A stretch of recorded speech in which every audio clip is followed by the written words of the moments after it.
The information provided on this show does not, and is not intended to, constitute legal advice. Instead, all information on this show is for general informational purposes only. The information provided is not a substitute for legal advice, and we recommend viewers consult an attorney for specific legal matters.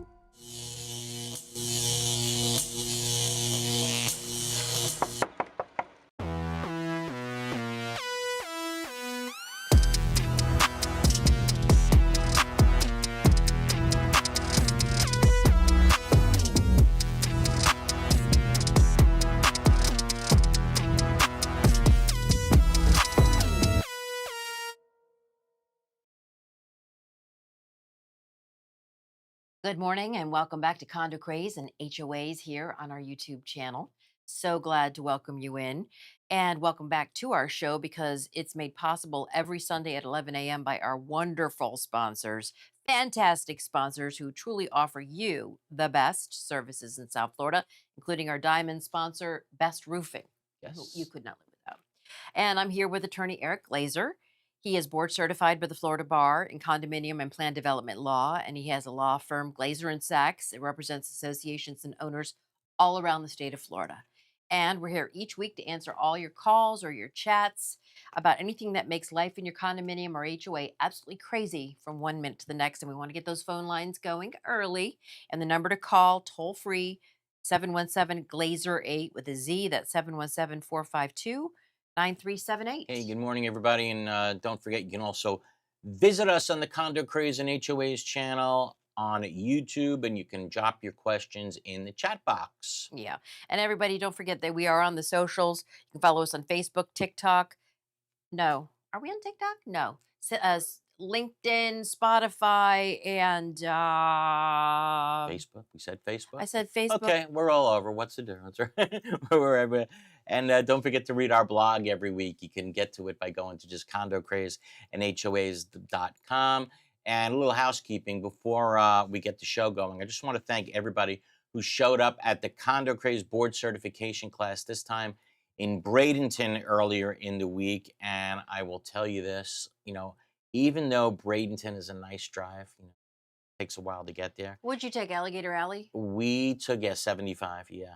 And it is such an honor to be with the people from Bradenton. Really? They're simply outstanding. They're lovely people to be with, and they appreciate what we do, all of us here, I can tell you. Yeah. And they love watching the show every Sunday. So truly a shout out to Bradenton, and you enjoy watching it, and I enjoy teaching you guys when I get there. I mean, I know you do represent firm or condos on the west coast of Florida, all over Florida, right? It's interesting because so many people came up to me at the Bradenton event and says things like, we're not happy with our current attorneys, and we really wish you were here in Bradenton, that you had an office in Bradenton.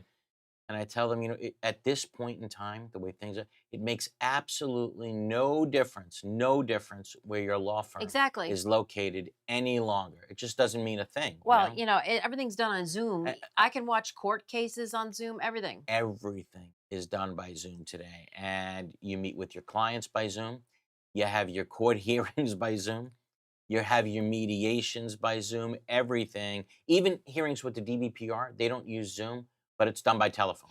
Well, it's funny. I had a story on WIOD last week on Friday, where a Detroit cop was on Zoom in the court case, and the sound from this judge was, "Are you wearing pants?" He had to adjust the camera. He had to adjust the camera, but that was hilarious. I'm not going to answer that question. No. I take the fifth on that one if I've ever done that for a hearing. Yeah.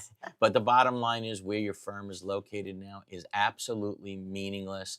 And they were really truly relieved that when they heard that you can hire a firm that's not, they don't have to be in Bradenton, believe me, or even close to anywhere near Bradenton. So I mean, with Zoom and AI and everything, just throw the whole book out, like your son and getting a college education. I mean, everything, it's like everything's different. Yeah, totally. And it's a different world after COVID. I mean, we all learned to communicate with each other without being face to face. Yeah, exactly. I don't know how good that is. I mean, I like being face to face with people, as you know. I like teaching face to face. As a matter of fact, this Wednesday, we're going to be face to face in Miami at 8 o'clock in the morning at the Miami Airport Convention Center. New site this time. That's really big. Because you had said you're not doing Miami because no one showed up initially, well, right? Guess what, Karen? You're full. What? Miami is turning out in force. Yeah, Okay. we will see so many of you in person this Wednesday, and I really look forward to doing it. So if you want to attend, it's not full apparently. You can just sign up at www.condocrazeandhoas.com. Right. Okay. So really look forward to seeing everybody Wednesday. All right. Put your thinking caps on. I was going to say, grab a pen if you're, especially if you're in a condo.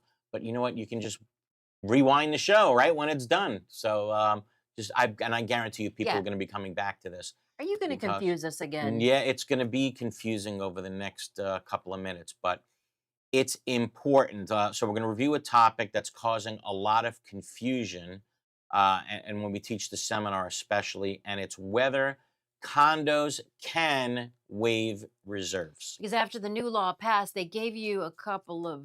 There's a bunch of scenarios. leeways. Yes, we're going to Okay, talk so about it. let's start with what we know is mandatory. Right. If you're in a condo with 3 habitable stories or more, that means not a garage and then Yeah, stories. you can right? live in them. You can live in right? them all right?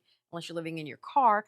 Anyway, you must have SIRS, SIRS. That's Structural integrity reserves. Structural integrity reserves in your budget, and they cannot be waived. So Right. you cannot waive the The SIRS, SIRS and that's reserves. the law after what happened with the Sur- Surfside. Correct. But can any reserves be waived if you are in a condo? And that's what everybody knows. Now, Robert, do me a favor, please, sir, and put up the statute that shows what Sears reserves actually are.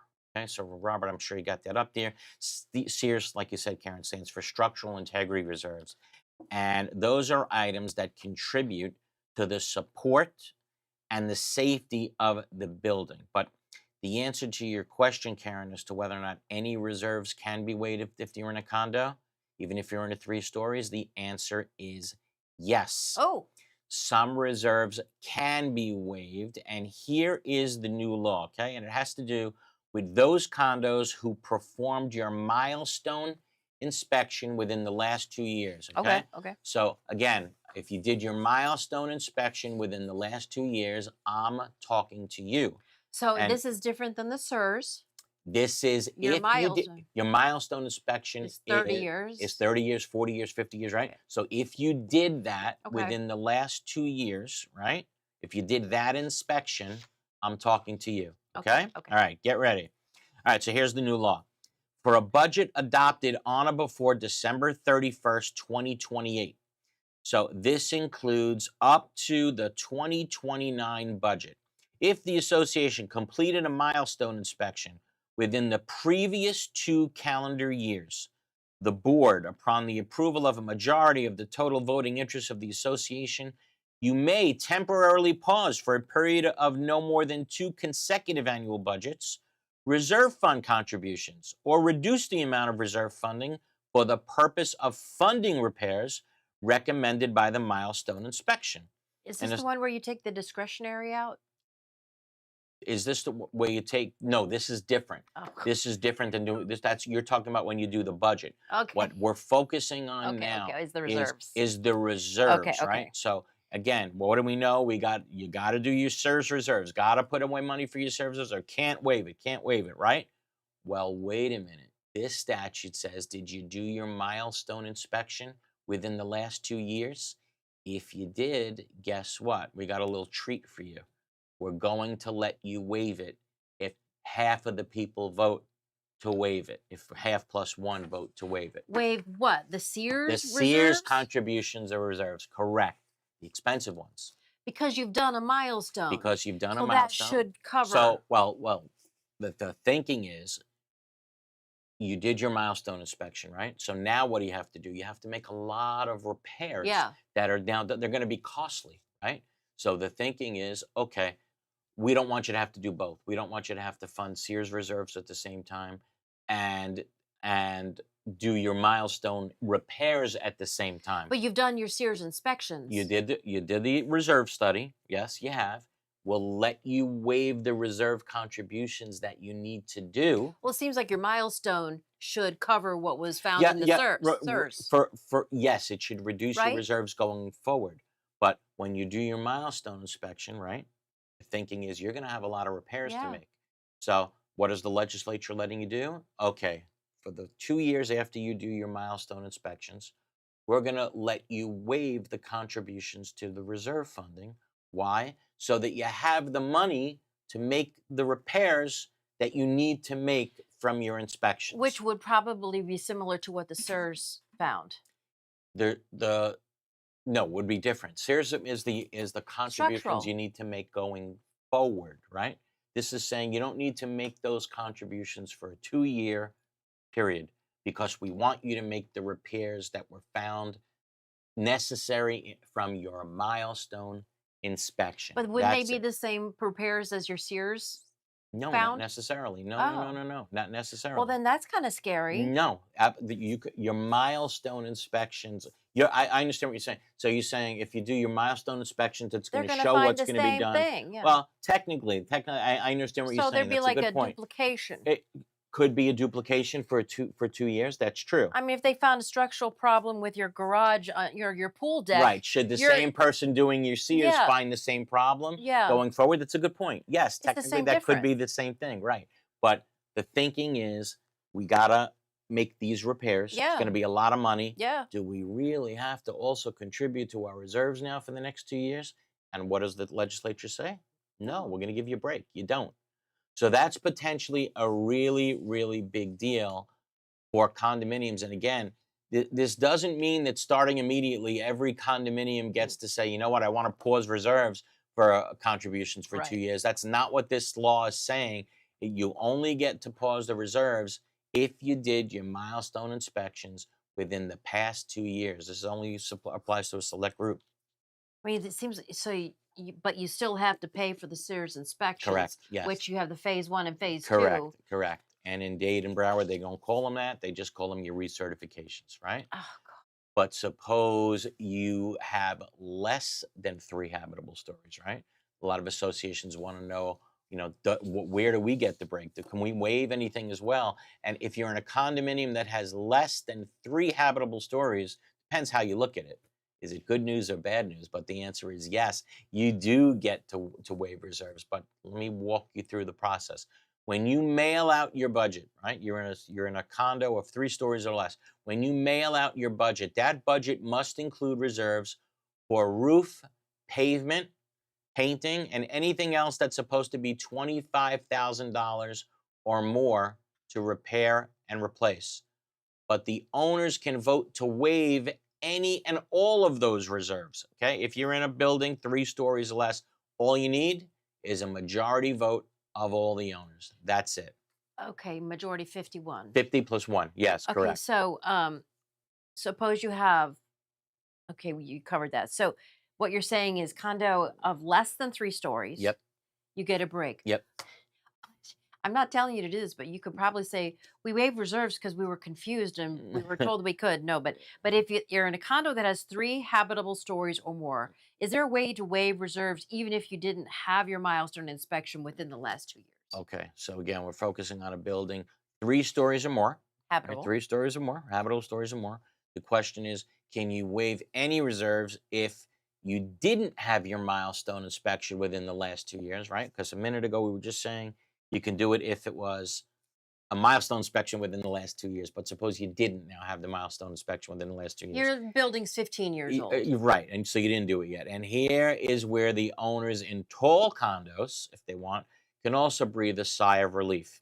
And the answer is yes, you can waive some reserves. So again, even if you're in a condo that's 3 habitable stories or more, you can waive any and all of the non-Sears reserves. You can't waive the Sears reserves, but you can waive the non-Sears reserves. So let me give you an example. You can waive the reserves for your elevators. That sounds bad. You can waive the reserves for your swimming pool. You can waive the reserves for the carpeting and the tile. Why? Because these are not mandatory Sears reserves. Unless there's a structural problem with your pool, like there was with Surfside with the pool deck. Yes, yeah, might be different. Yes, Yeah. but those reserves, anything that's non-Sears reserves, you can waive. Even if you're in a building with 3 habitable stories or more, what do you need? You need a majority plus 1 of the owners. Okay, so how do condo associations actually take the vote Okay. that waives the All right. reserves? So here's how you take the vote. I'm telling you, a lot of people are going to want to do this coming up because their budgets are going to go way up because of the mandatory Sears reserves that you now have to put away starting, and that's it, January 1st, 2026, right? Talking about, basically a month, 2 months from now, right?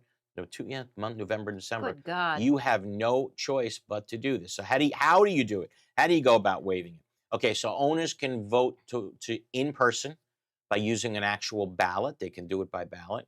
But for those owners who can't make the meeting in person, those unit owners have the right to vote to waive reserves by using a limited proxy form. But the state wanted to make sure that if people are going to vote to waive reserves, that they know what they're doing. Right, right. So on the limited proxy form, I'm going to read you some language that limited proxy form has to use. And it says, proxy questions relating to waiving or reducing funding of reserves or using existing reserves for purposes other than purposes for which the reserves were intended. The limited proxy must contain the following statement in capitalized, bold letters and a font size larger than any other used on the face of the proxy ballot. Okay, so here's the language. Waiving of reserves in whole or in part, or allowing alternative uses of existing reserves may result in unit owner liability for payment of unanticipated special assessments. Right? Okay, so what do we they know? can still come back and get you. Yeah, well, you're going to waive reserves. What do we know? Okay, you're going to waive it. So we know at some point you're probably going to have special assessments that are going to be required. That warning label has to go on the limited proxy that everybody's going to vote on. But now they can get a loan for the special assessment. Now they can get a loan. So you're okay. Yeah. Well, and then you can get a loan the next year. Yeah. And the next year, and the next year. And you know what? Yeah. I'm panicking. Yeah. When I hear about that, I'm panicking. Yeah. That's a whole other show that we that is a whole have other to. show. It's insane, but now also complicated. Kaufman language plays into this too, but for reserves, potentially. Yeah. Can I make the argument that, hey, wait a minute, I don't have Kaufman language in my governing documents. My documents allow me to waive reserves. You're now forcing reserves on me. That is a massive change to my contract. Can I argue that, sorry, these mandatory contributions don't apply to me?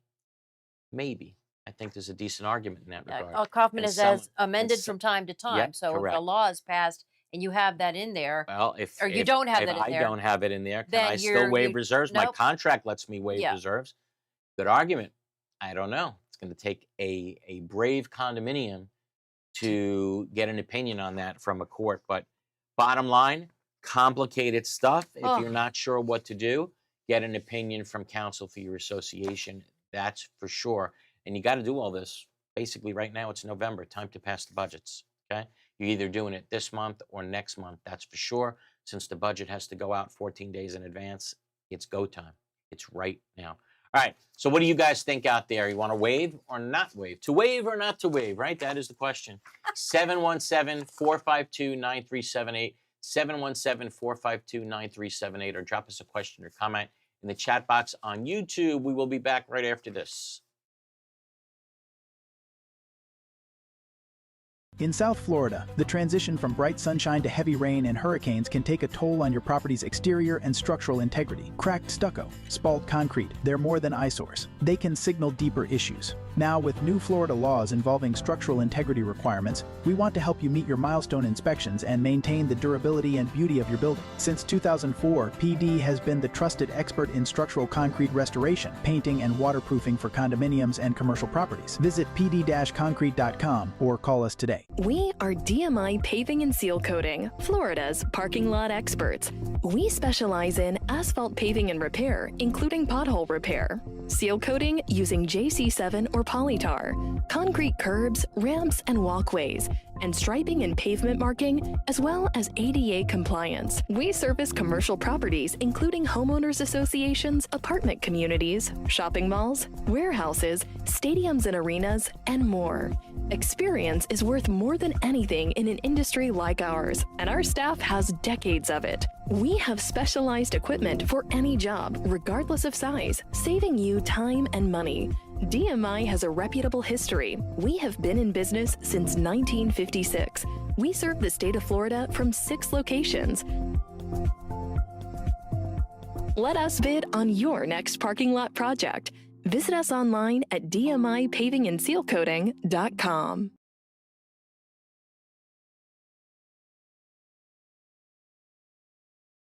And welcome back to Condo Craze and HOA. So happy to have you with us. And we are talking about whether or not you can waive your reserves. Basically, if you understood any of that, Complicated stuff. people's brains are hurting. We're Right. sorry. You want to go to the phones or take a question? You know what? Let's go to the phones. Okay. Who do we have here? Someone from Dunedin.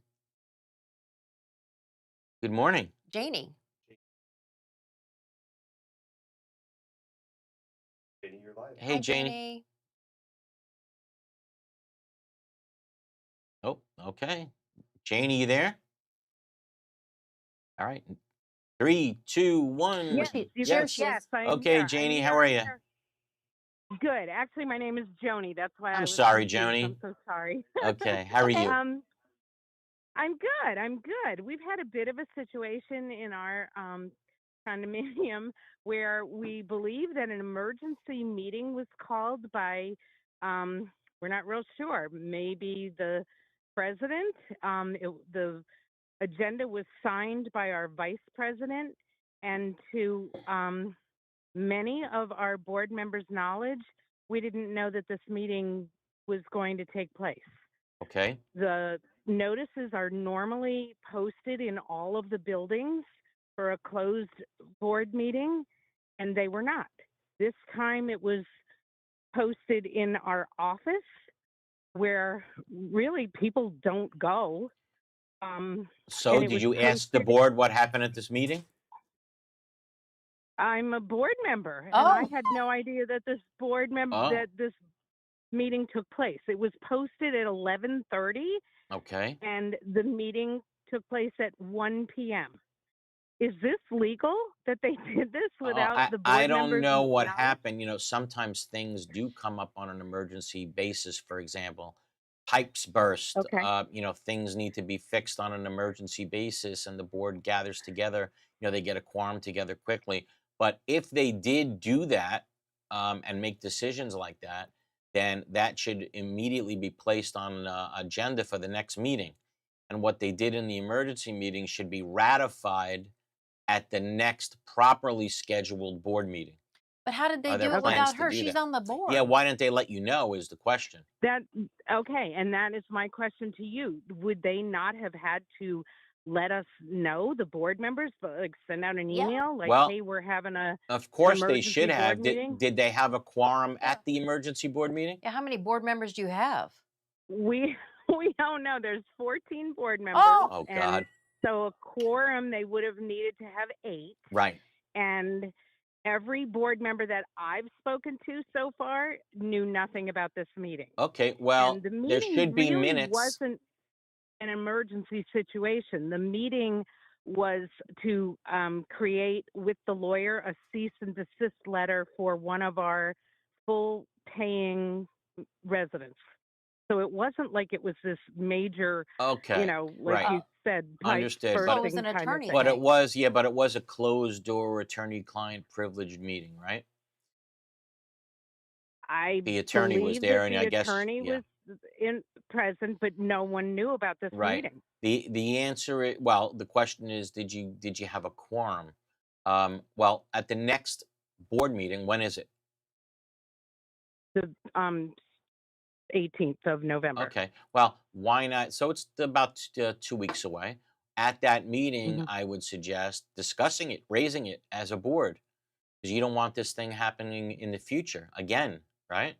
You want to know who called the Correct. meeting, why it wasn't properly noticed to all the board members. You want to make sure it doesn't happen in the future, and see who the guilty party is and why it happened and why in the world that they thought it was an emergency. Yeah, why wouldn't they send you an email? Yeah, I mean, I would think that you're not the Right. only angry member. I got to think that a lot of members of the board should be angry. The members that I have been in contact with that have not been informed are not happy, and they literally we decided that we would call and ask you guys, like, is this a Well, legal thing so that they can do? Do so we we need to have heads rolling as a well result? I they mean, I they feel like our they needed to board. have a quorum if they were going to have a meeting, right? Did they get the quorum? If they did get the quorum and they had at least 8 out of 14 at the meeting, then there's a lot of people who are simply refusing to give you an answer. And the Right. question is Uh, why? People are not telling you what the meeting was about. Why do 8 people not want to tell Sounds you kind what of in the world deliberate. happened?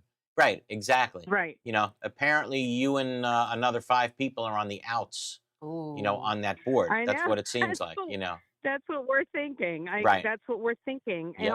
also, if, for example, I know for a fact that our president was out of the country at the time that this board meeting Right. took place, this emergency closed board meeting took place. Right. Therefore, that person would have been notified either by phone Right. call, text, or Right. email. Yeah, he And was why notified. then? Exactly. Understood.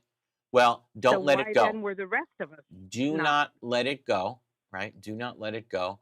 And at the next board meeting, which you said is on the 18th, see if you can get Hmm. it on the agenda. And even if you can't get it on the agenda, just raise it. You're a board member, raise it. You want to discuss why you weren't notified. And apparently, about at least maybe half a dozen others might have been not notified of a prior meeting. So I think you're Okay. entitled to an explanation in that And regard. you could also Absolutely. strip the president and the whomever. You Yeah, could. but I get the feeling that the president's in the majority on this one. That's the I don't know that feeling at all. We don't know that at all. And okay. All right, then I hope I'm so wrong. I hope I'm wrong. Then Karen is right.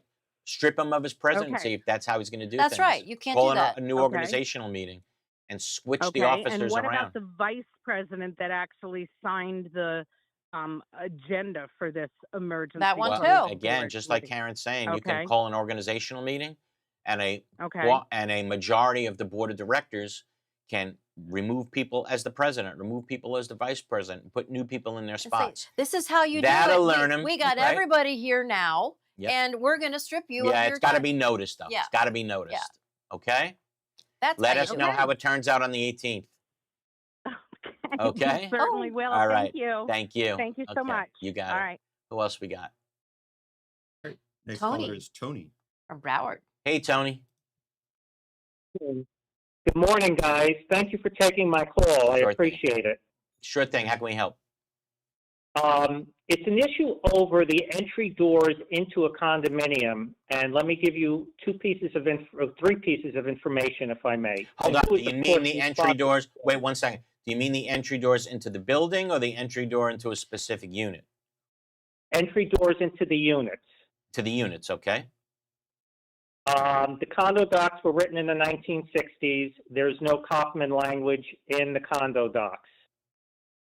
About 28 years ago, I was on the board, and the unit owners were taking care of their doors, and they were all different colors. And at that time, we had asked Louise Zazaroff. I don't know if you remember her, the attorney. She used to do condo No. as a condo lawyer.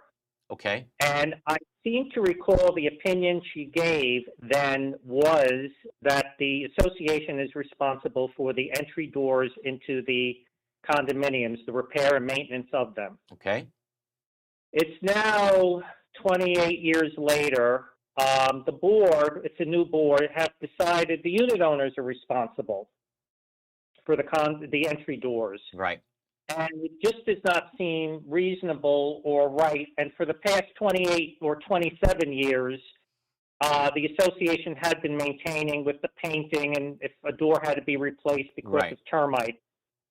Right. Going back in the condo docs, and I'll read it, it's only just a few lines. No. We have it well done. We have a rule on this show. Yeah, no. Nobody reads their documents, right? Oh, We're sorry. not going to Okay. bore No everybody. problem. But the bottom line is, you got to ask yourself, why in the world was the association taking care of it for 28 years? And I got to tell you, if it's going to be a close call, I don't know what the documents say, but if it's a close call, that's certainly going to be held against the association. Right, your grandfather did your decision Now, to not. and do it. I'm assuming, did the association suddenly get a new legal opinion from a new attorney? No. What happened, one of the board members is a former attorney like 20 some odd years ago. And what Yeah. I believe he has determined that the association is not responsible. Former Florida attorney or No, out New of York? state. out of Yeah, state. that happens all the time. Yeah. Everybody comes down here and thinks that they know Florida law better than a lot of Florida attorneys do. Right. Yeah, and Especially respectfully, condo and HOA. yeah, Are you kidding? they shouldn't be giving an opinion about anything if they're not licensed in Florida. Probably some divorce attorney. Yeah, their opinion means nothing, quite frankly. And if the board is not getting an opinion from a Florida attorney, Right. the board is Who is- specializes in this. They're breaching their fiduciary duty to the owners if they're taking an opinion from an attorney who's not licensed in the state. That I can tell you for sure. And after 28 years to suddenly switch, I don't know, based upon the opinion of an unlicensed attorney, I don't like it. I really don't like it at all, as a matter of fact. So I would tell your board they better not be listening to someone who's not licensed in this state, because it is a breach of their fiduciary duty if they do that. They want to get an opinion, get it from someone who's licensed in the state of Florida and who actually practices in this area. Give out Okay? your number. That's what I said to them, but they told me, no, this is what we're doing. And That's fine. It's going to take one member to stand up and say, no, you're going to pay for the repairs or the replacement to my doors, not me. You don't want to do it? Let's go to arbitration. Or you're going to hear from my lawyer. How about we start with that? Oh, yeah. Okay? Okay, could I just ask you one other quick question? Really quick. In response to that, if the unit owner takes care of it, and does this set a precedent? I want to see what the governing documents say. There should be an answer by way of review of the governing documents. There should be an answer. Does your document to say who's that responsible for it. Is there an actual sentence in there without reading the document? He's going to read it. He's going to read it. No, I just want to know if it's this who's... No, I don't want to read it. I'm just going to say it was silent as regards specifically to the entry doors. One other quick question. So in that regards means, to this. hold on. So that means, right? That means you can guarantee that there's a case or two or three out there that's been decided by Florida arbitrators, right? Which specifically state in those type of situations who's going to be responsible. Okay. Right? If the door is not part of the unit boundary, right? If the door is not part of the unit boundary, that means it's part of the common elements. And if it's part of the common elements, then it's going to be for the association to maintain and not the owner. Okay? And if it's part of the unit, then it's probably the responsibility of the owner to maintain, although the documents can still make the association responsible for it. But they're silent. Yeah, but we don't know here, and we're not going to read them on the show. And on that note, ladies and gentlemen, we've got to go to our bottom of the hour break. All right, taking your call, 717, you got it, 717-452-9378. Or drop us a question or comment in the chat box on YouTube. Back right after this.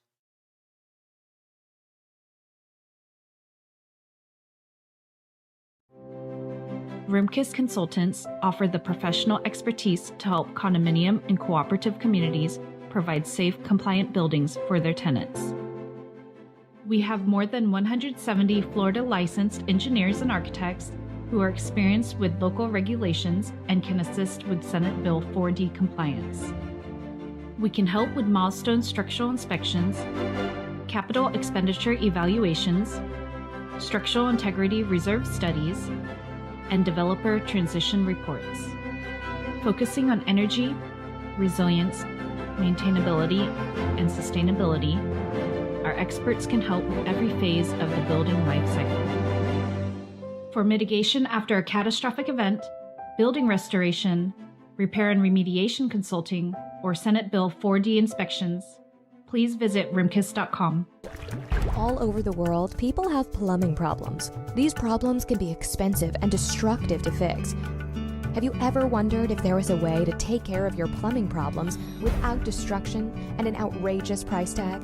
Welcome to Pipelining Technologies, Inc., where we specialize in fixing your problems without demolition and minimum cutting by means of pipelining. Pipelining is the ability to take a pipe damaged by root intrusion or long-term deterioration and make it new. By means of inserting an epoxy-saturated liner into the pipe and allowing it to harden or cure, leaving behind a brand new pipe. That sounds great. How can I get pipelining in my home, commercial building, or condominium? Simply fill out our online contact form and a pipelining representative will get in touch with you in a timely fashion, or call us directly at 561-853-5463. Welcome back to Condo Craze and HOAs. It is our second half hour. Do not wait to call in. This segment is brought to you by HCMC, one of our wonderful sponsors, and also Affinity Management.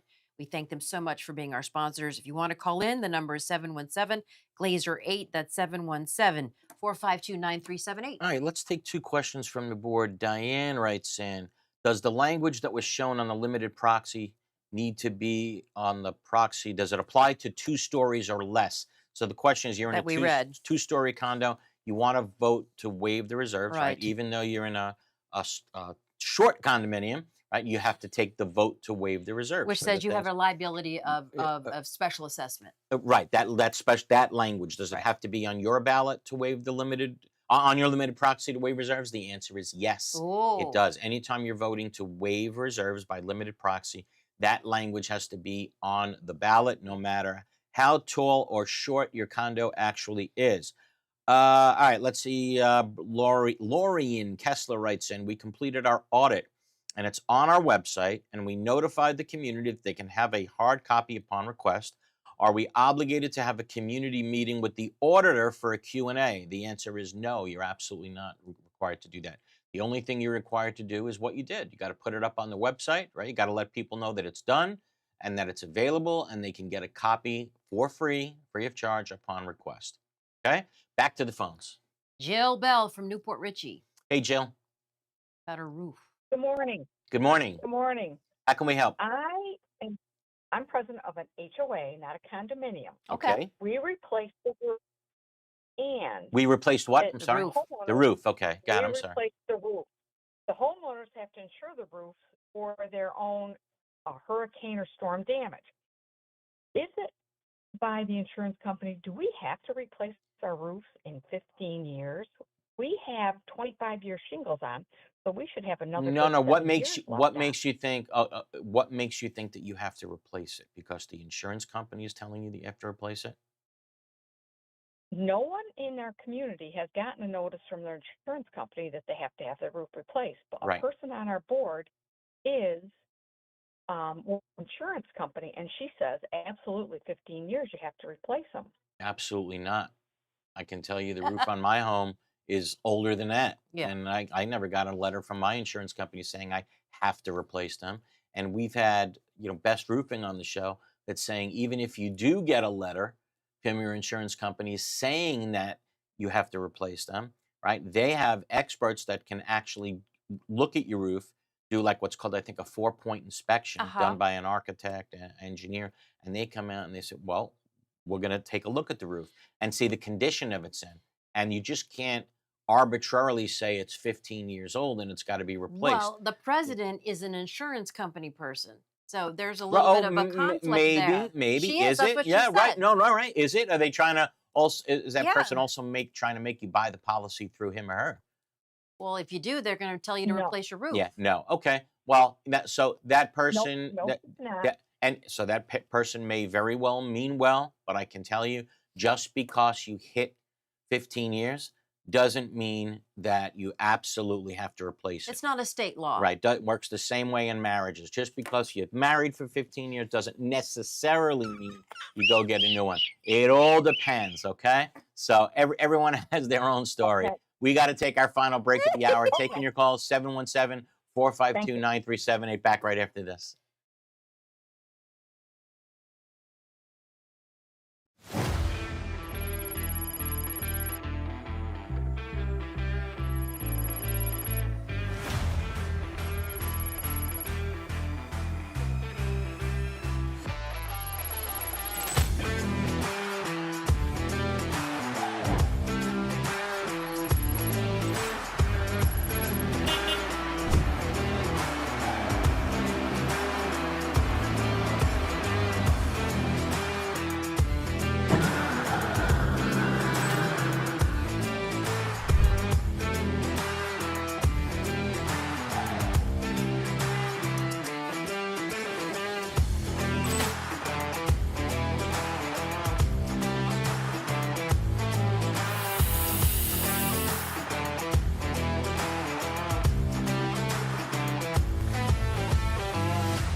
there are very large management companies and there are very small management companies. And I think Affinity sits somewhere in the middle of that, where they are big enough to provide you with all of the back of the house services, the accounting, the infrastructure, the support systems, but small enough to be high touch. We believe at Affinity that we do the 9 to 5 so that you don't have to do that.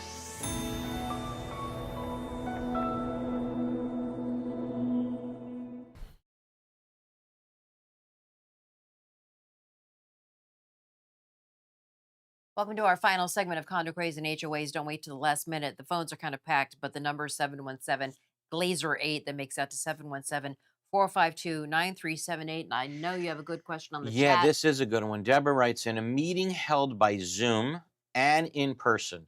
How many board members must be present in person? Okay, so if it's a board meeting, regular board meeting, you're holding it by Zoom and you're holding it in person. How many board members must be present at that meeting in person? The answer is 0. Okay.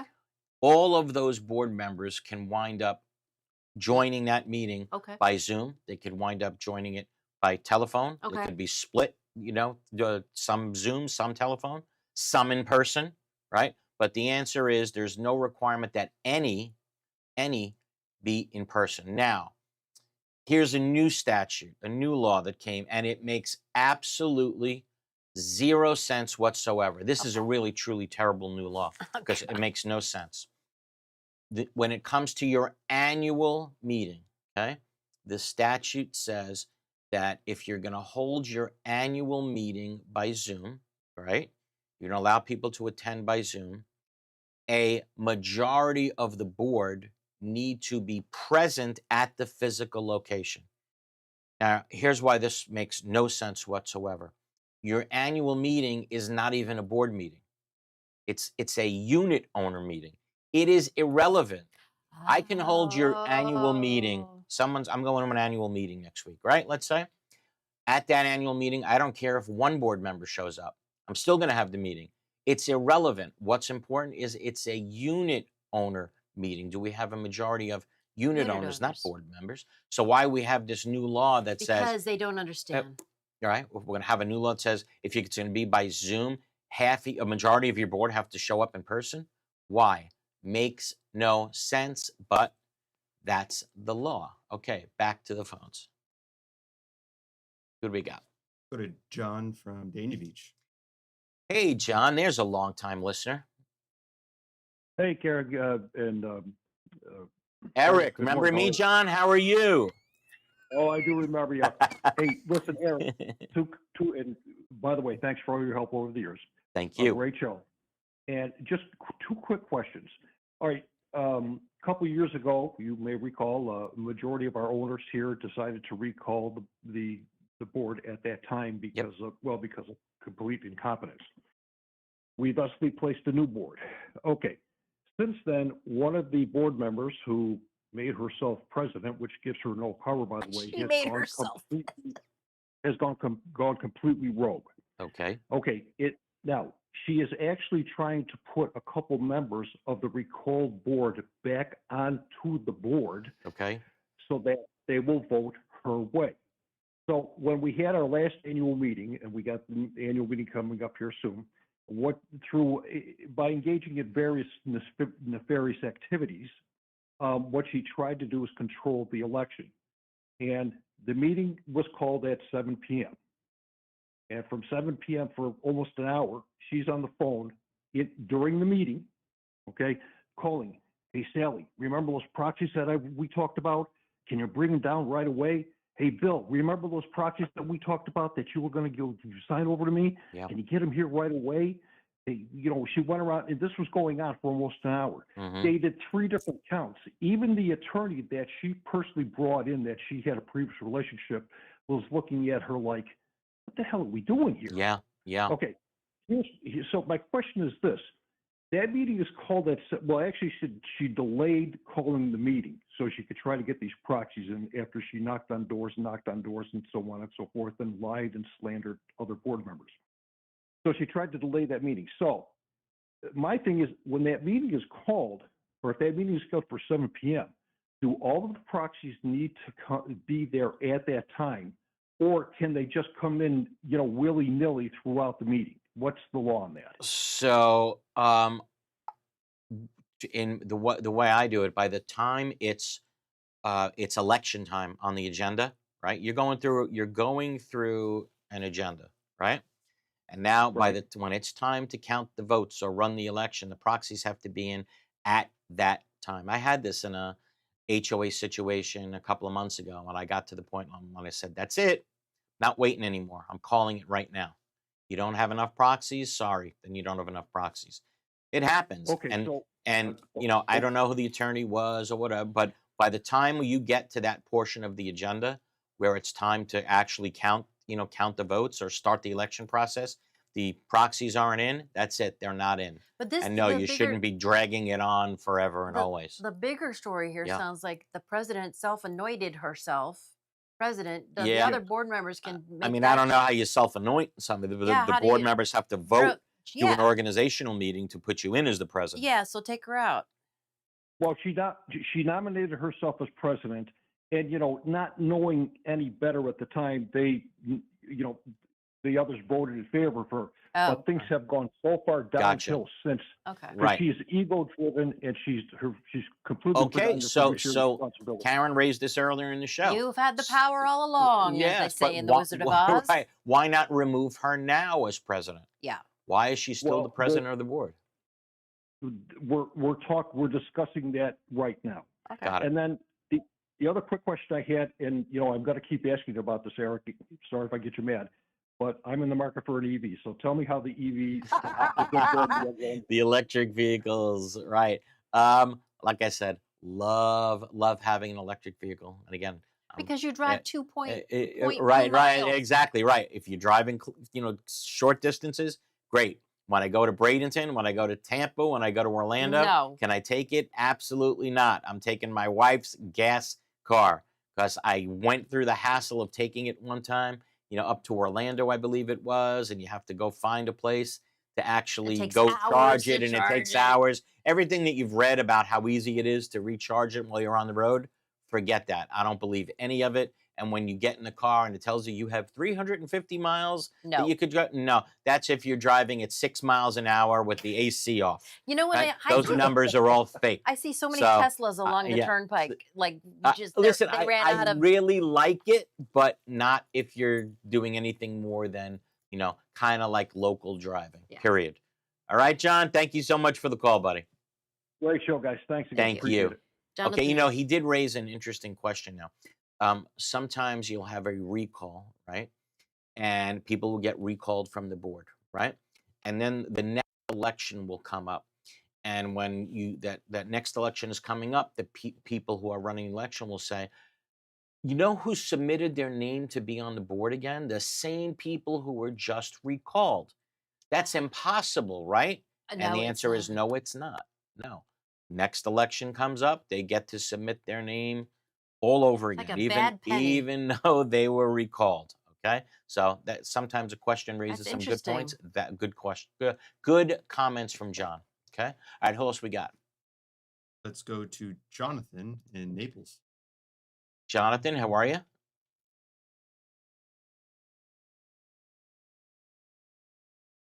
How are you, Jonathan? Jonathan in Naples. Hello, hello. Oh, there he is. All right. That was me.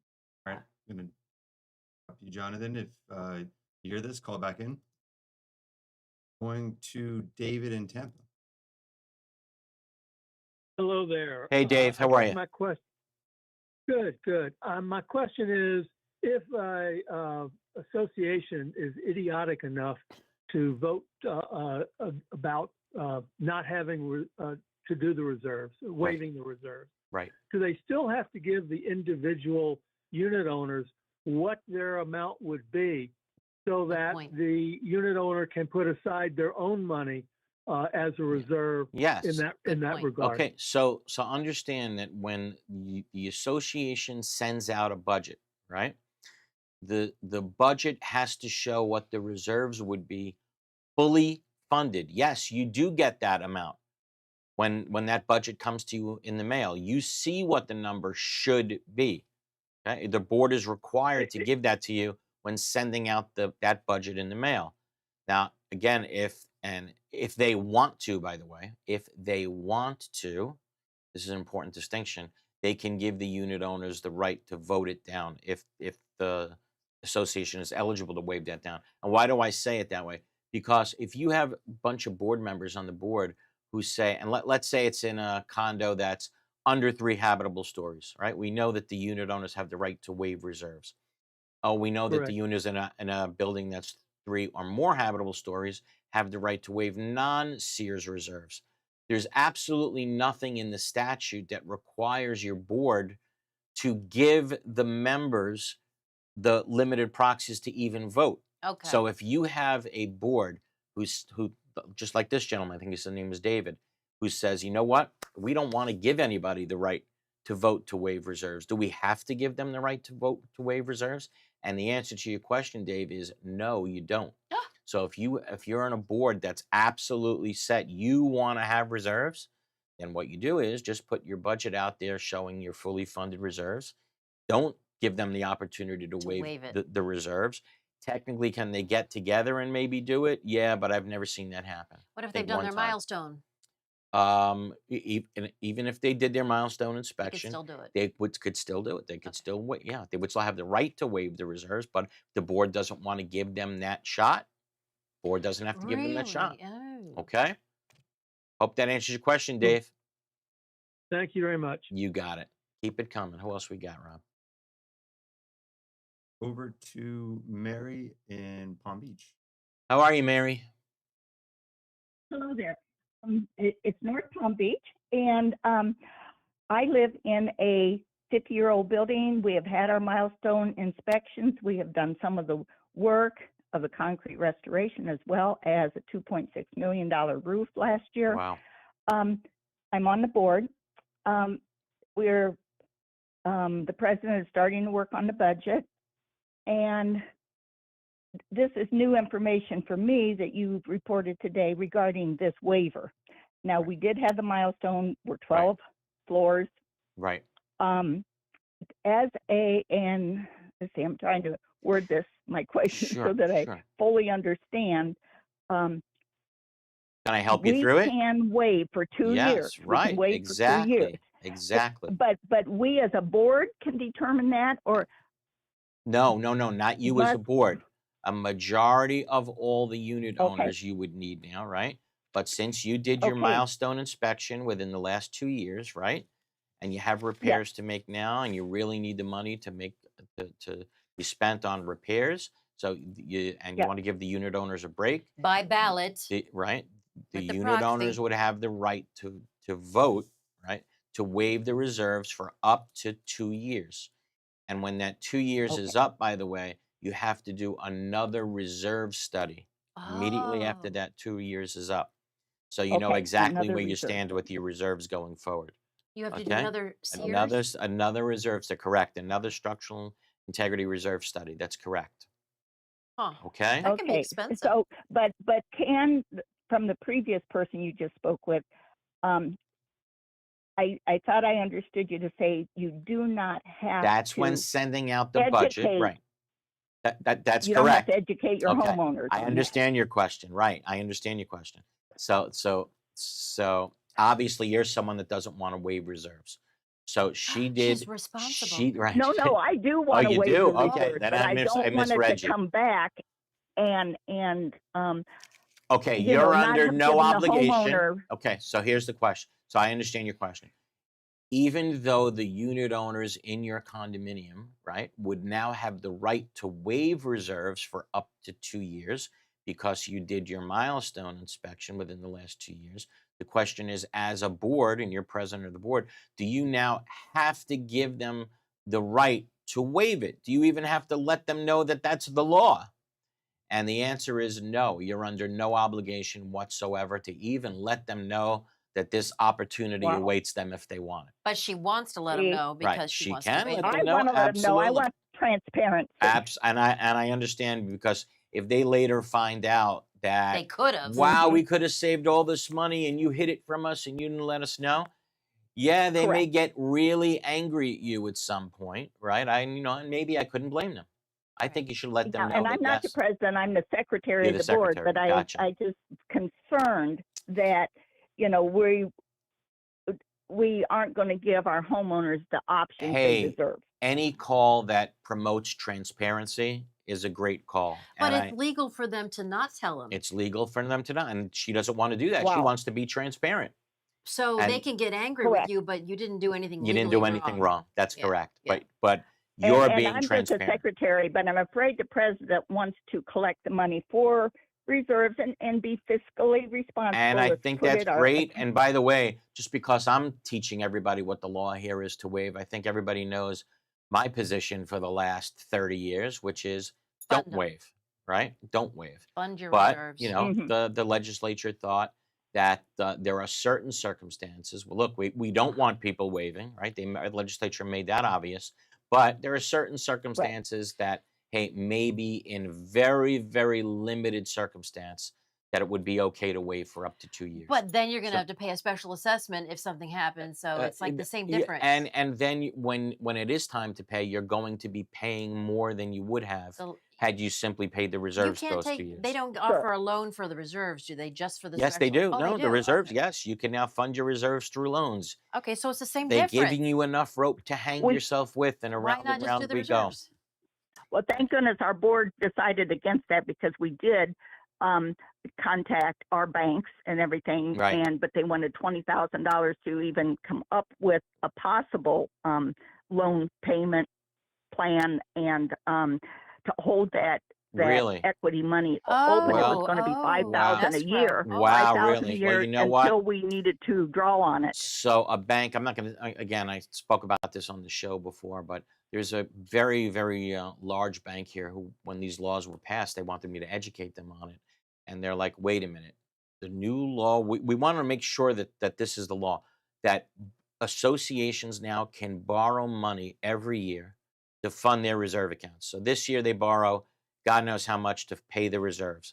And next year they can do the same thing. And next year they can do the same thing. So they have one loan, two Awful. loans, three loans, four loans.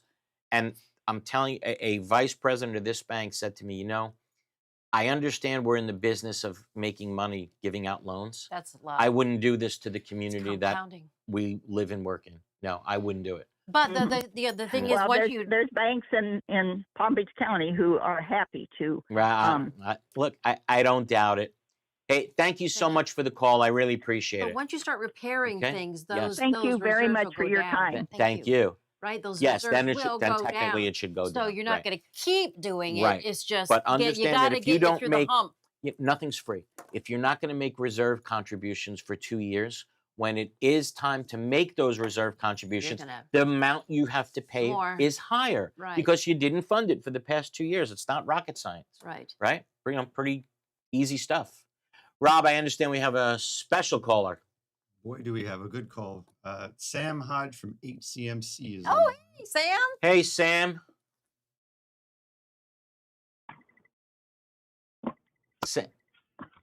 Sam, you there? Yes, I am. Good Hey, morning. how are you? Morning. I'm fine, Eric. Good morning to all of you, Eric, Karen, and Robert. Thanks for being such a wonderful sponsor of the show. Well, I really appreciate that opportunity. It's quite interesting. I've had a number of calls, and there seems to be some confusion out there about what is the process or how does someone go about hiring an owner's agent. So my question is,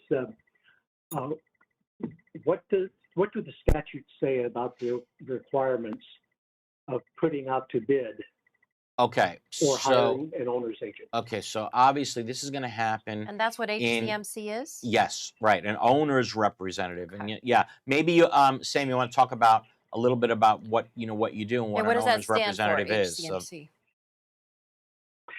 HCMC is Hodge Construction Management and Consulting. We are owners reps.